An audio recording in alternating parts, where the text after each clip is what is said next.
So well, it is said that a vision is a gift bestowed upon those who dwell in Tevat and recognized by the gods. They grant the user elemental abilities based on the element of their given vision, and it is said that those who have a vision have a chance of ascending to Celestia and attaining godhood themselves. But there were still many questions left, like on what conditions the visions are distributed, and does vision differ from each individual by their personalities, and how the elements of visions are determined, and so on. Too many questions, right? Well, visions are really a mystery, and to understand them, let's first understand what visions really are. So, well, visions are items that characters carry on their person. These objects take the form of glowing gems with respective element symbol in the center. To current knowledge, visions cannot be destroyed, and after a vision wielder's passing, their visions will be deactivated, losing its color and also rendering it unusable unless it is reactivated. And there are no known cases of vision wielders who have more than one vision, although they may temporarily reactivate a masterless vision and use it alongside their own vision under certain circumstances. And yeah, vision bearers are also believed to have the capability of ascending to Celestia through great heroic feats where they can become gods themselves. It is also possible for vision bearers to lose their visions should the gods no longer deem them worthy of having them. And yeah, this is described as a fate worse than never getting a vision in the first place. So who provides vision?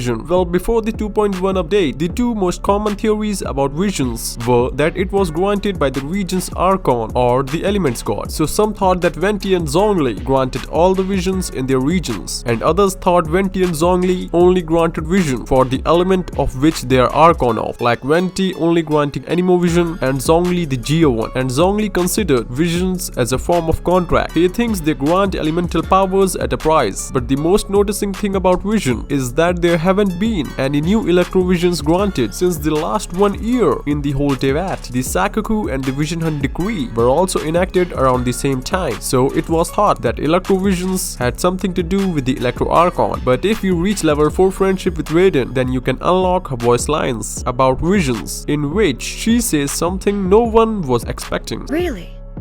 So in all this time, no new electro visions have appeared in the outside world?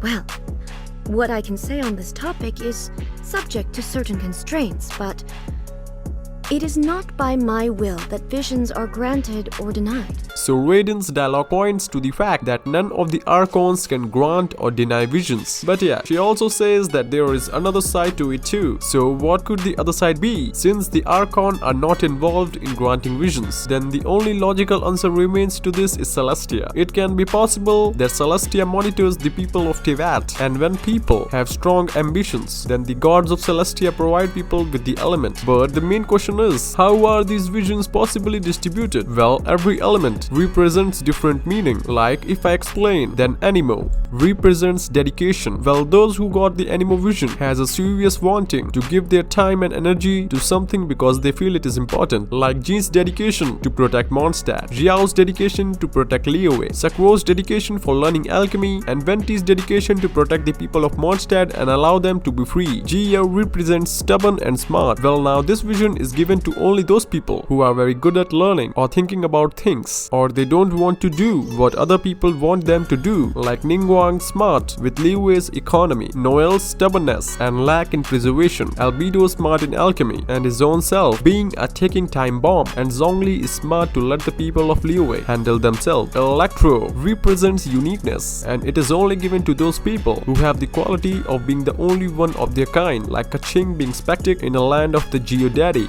Lisa's preservation when she has a possibility of being a great witch, Beidou's strength fighting a shrimpoid, Razor being the only human lupical in the whole of Tevat, and Baal being the only Archon that logged its own region. As for Hydro, it's justice and morals, as Shinchu wants to become a hero without revealing his identity, Mona's astrology to read a person's intentions and fate, Barbara's morals to heal people of Mondstadt, and Child's willingness to help weak people like his family. Pyro represents passion passion, and this element is only given to those people who have a strong feeling about their goal, to achieve their goal or keep doing it, like Xiangling's passion for cooking, Xinyan's rock and roll, Bennett's bizarre adventure, Klee's terrorism, young Deluxe's passion for helping his father. This later changed though after his father's death, and finally for Cryo, its conflicting identities. Well, this vision is quite unique and only given to those who have a conflict or have an identity crisis, like Kaya's choice in saving Mondstadt or Khanria, Chi-Chi being dead and alive, Chongyun's exorcism and Yang spirit, Ganyu's human and adaptai side, Diona's hate for alcohol and her power to turn wine into tasty alcohol, and the Cryo Archon wanting the people of Teyvat to rebel against Celestia. As for Dendro, it's not been out yet, so I can't possibly tell, but I think it's connected to wisdom or those who are seeking knowledge. Well, we'll only find out when it's out. But is there any implications after losing a vision? So through the story events surrounding around the Vision Hunt decree, we have learned that taking someone's vision destroys the person's ambitions. Well, we all know that visions are granted when a person's ambitions reaches a certain level, but the vision is not chosen by its receiver. In other words, visions are forced upon their receiver, whether the receiver wants it or not, and losing one's vision can literally cloud, alter, or remove one's memory. The victim's personality changes drastically as a result. We know that non-vision bearers have ambitions as well, and non-vision bearers are simply normal humans, or non-humans I suppose, with normal emotions, motivations, dreams, etc. In fact, someone who has never had a vision is far better than someone who has lost his vision. And yes, recovering after losing one's vision isn't easy and may require external help. So yeah guys, I hope it's clear now on what are visions, how they're distributed, and what are their implications. And yeah, if you ever get a chance of getting a vision, what element vision would you choose and why? Tell me in the comment section. And now, take care my dear Hilly Blissly trolls.